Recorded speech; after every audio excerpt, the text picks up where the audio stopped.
The wheel spun beneath Nadia's palms, clay rising into a slender curve under her fingers. Water dripped down her wrist. Her eyes never left the vase. One wrong pressure, and hours of work would collapse into mud. The luxury hotel's grand opening was in 3 days, and this piece, the centerpiece of the entire display, had to be perfect. Her phone buzzed on the workbench. She ignored it. It buzzed again and again. By the fifth call, her hands were shaking too much to keep shaping the clay. She wiped her fingers on her apron and grabbed the phone. "Mama!" Her mother's voice broke through, choked and frantic. "Nadia, Emeka is gone. He's not answering his phone. The money." "Nadia, the money is gone." "What money?" "Mama, slow down." "My pension. All of it. He said he was investing it. He said it would double." "Nadia, it's gone.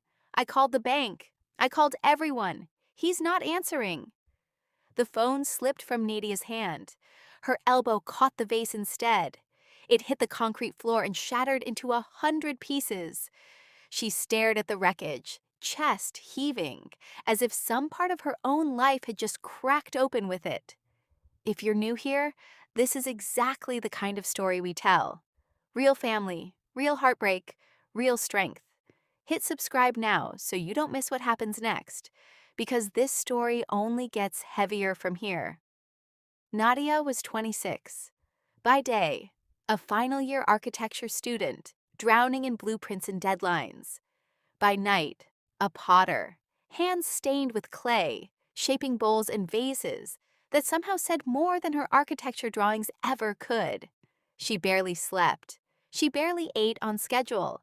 Every month without fail, she paid the studio rent, her school fees, her mother's medication, and whatever else the house needed.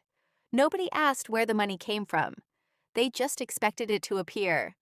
Her mother, Mrs. Bello, loved her fiercely, but never missed a chance to remind her that pottery was a hobby, not a future. Architecture will give you a real career, Nadia. This clay, it's just dust that breaks. Only Daniel saw it differently.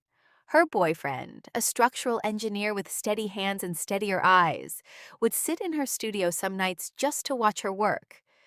"You know this is good, right?" he told her once, holding up a bowl she'd almost thrown away. "Not good for a hobby, good." "Tell that to my mother," she said. "One day she'll see it. I already do." That night, after her mother's call, Daniel came straight to the studio. He found Nadia on the floor, sweeping shattered clay into a dustpan with trembling hands. Hey, look at me."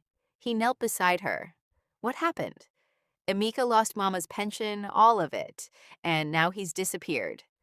Daniel's jaw tightened. This isn't the first time he's done something like this. "He's my brother, Daniel." "I know. I'm not saying abandon him.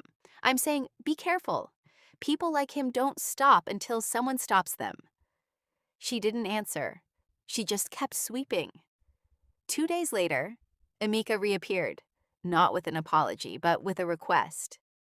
"Nadia, I need money. My final year project. The panel rejected my materials budget. I need it by Friday or I fail the semester." "Emeka, you just lost Mama's entire pension." "That wasn't my fault. The company disappeared Nadia. I didn't steal anything. I invested it. That's different." "It's not different. It's gone either way." "So you're not going to help me? Your own brother?" Silence. She looked at her tuition savings, the money meant for her studio rent, the little cushion she'd built for emergencies. She thought about her mother's face when she cried on the phone. She thought about how many times she had been the one who fixed things. She transferred almost all of it to him that night. Daniel found out a week later and could barely hide his frustration. "Nadia, you can't keep doing this. You're drowning yourself trying to keep everyone else afloat." "What was I supposed to do? Let him fail?" "You were supposed to let him face a consequence for once." They rarely raised their voices at each other. That night, they did. Then the truth about the pension came fully into the light. Mrs. Bello finally admitted, through tears, that she hadn't just lost money in an investment scam. She'd been convinced to hand it over herself, encouraged by Amika's girlfriend Linda, who swore it was a guaranteed return. She said it was safe, Nadia. She said everyone was doing it. I trusted your brother. Mama, how could you give him everything without telling me? I didn't want you to worry. You already carry so much. Amika, instead of apologizing, doubled down. There's another opportunity, a better one. If we just get a little more capital, we can recover everything we lost. Daniel nearly exploded. Are you serious right now? You lost your mother's entire retirement, and your solution is to invest in another scheme. You don't understand how these things work, Daniel. This one is different. They're always different until the money disappears again. Nadia stood frozen between them, her mother crying quietly on the couch, her brother pacing with wild eyes, her boyfriend furious on her behalf. For the first time, she felt something she rarely allowed herself to feel: real, blinding anger. But she still couldn't bring herself to believe her own brother was capable of being this reckless. Not fully. Not yet. The arguments became a weekly occurrence. Trust in the house cracked like the vase on her studio floor, piece by piece, impossible to fully put back together. Between school deadlines and the hotel commission, Nadia's days blurred into a single relentless cycle. She would leave her final architecture review, rush straight to the studio to glaze pieces before they dried out, then drive across town to sit with her mother during a hospital checkup, only to come home to find Amika on the phone with another guaranteed investor. She stopped sleeping more than 4 hours a night. Her professor pulled her aside twice, worried her presentations were slipping. Bills piled on the kitchen table: school fees, medication refills, the electricity bill Amika had forgotten to pay before disappearing for 3 days. You look exhausted, Daniel told her one evening, brushing dried clay from her cheek. When did you last eat something that wasn't instant noodles? I don't remember, she admitted. And for a moment, the honesty of it frightened her more than any argument with her brother ever could. And then, in the middle of all that chaos, something unexpected happened. During the final setup for the hotel's grand opening, an elegant older man stood quietly in front of Nadia's pottery display for almost 10 minutes. She noticed him from across the room and assumed he was simply admiring the architecture of the lobby. But he wasn't. He was studying her vases, the same ones she'd almost given up on finishing after that phone call shattered her focus. These are extraordinary, he said when she approached. Every piece feels like it's telling a story. Who made these? I did, Nadia said, cautious. He extended a hand. Victor Hale. Nadia's breath caught. Victor Hale was one of the most respected art curators in the country, the kind of name that could change a career overnight. I run an international gallery, he continued. I would like to offer you a solo exhibition, 6 original collections, 10 weeks to prepare. For a moment, Nadia forgot every crisis waiting for her at home. For the first time in years, someone looked at her art, not her degree, not her responsibilities, and saw value in it. Yes, she said, almost breathless. Yes, absolutely. She ran to tell Daniel that night, laughing through tears. He wants to represent me, Daniel, permanently, if the exhibition goes well. Daniel lifted her off the ground, spinning her once in the small studio. I told you. I always told you. For a few days, life felt lighter. Then everything collapsed at once. Victor called with unexpected news. Nadia, I'm sorry, but the exhibition date has moved. We now need everything ready in 4 weeks, not 10. Her stomach dropped. 4 weeks?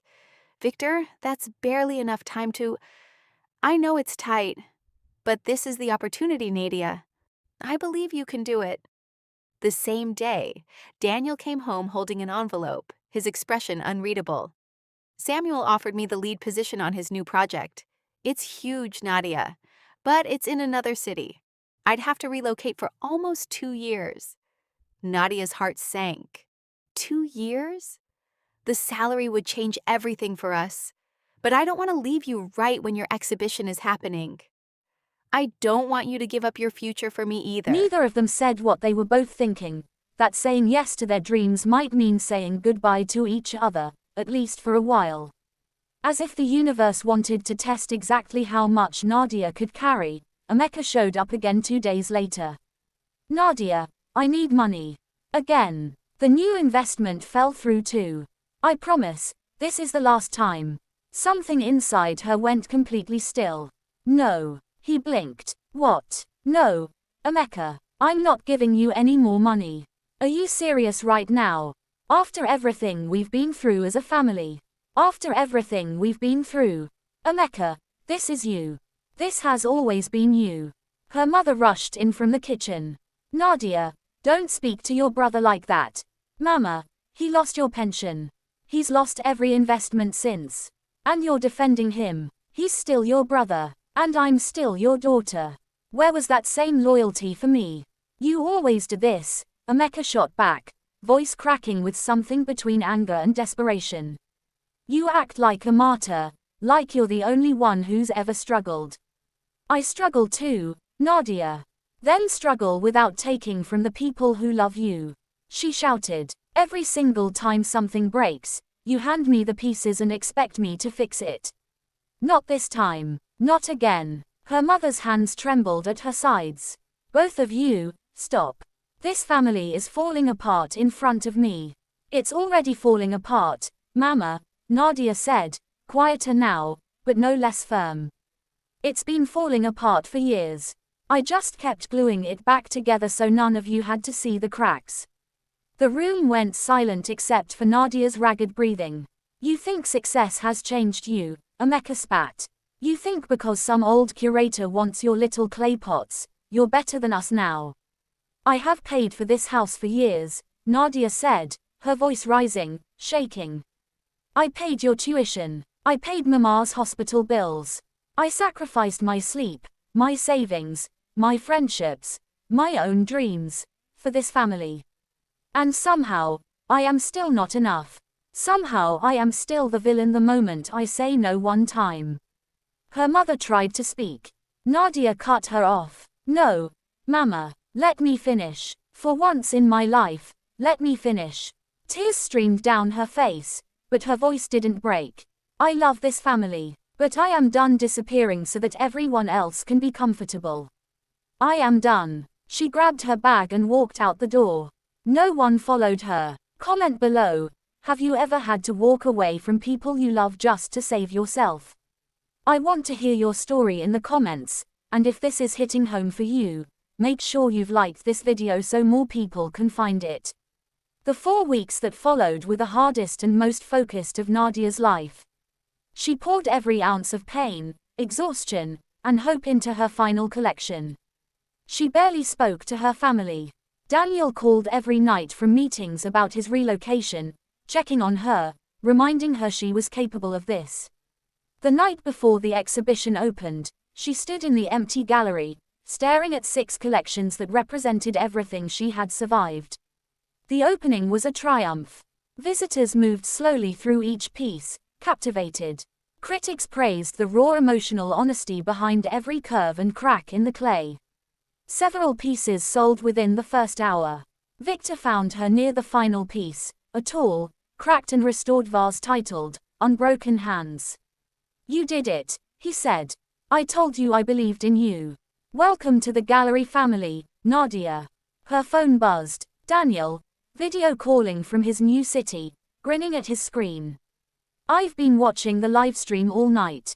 Nadia, you're incredible. I'm so proud of you. I miss you, she whispered. I miss you too. We'll figure it out. We always do. Then, near the entrance, a familiar figure stepped quietly into the gallery. Mrs. Bello, dressed simply, standing alone, unannounced. She hadn't told anyone she was coming. She walked slowly toward Unbroken Hands, staring at it for a long moment.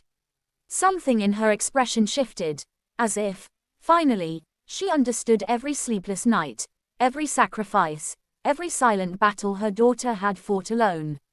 She turned and found Nadia watching her from across the room. Neither of them said a word. Mrs. Bello simply walked forward and wrapped her arms around her daughter. Nadia broke down in her mother's embrace, years of exhaustion finally releasing in that single, wordless hug. "I'm sorry," her mother whispered against her shoulder. "I'm so sorry, my daughter. I should have said this a long time ago." She hadn't needed an apology speech. She just needed to be seen. Later that night, standing outside the gallery beneath the city lights, Nadia looked back at everything. The shattered vase, the arguments, the walk away, the exhibition, the hug that finally healed something in her chest. She smiled, not because life had suddenly become easy, but because for the first time, she had chosen both her dream and her own worth, and refused to let go of either one. If this story moved you, hit that like button right now, subscribe for more real, emotional stories like this one, and drop a comment telling us which moment hit you hardest. We'll see you in the next story.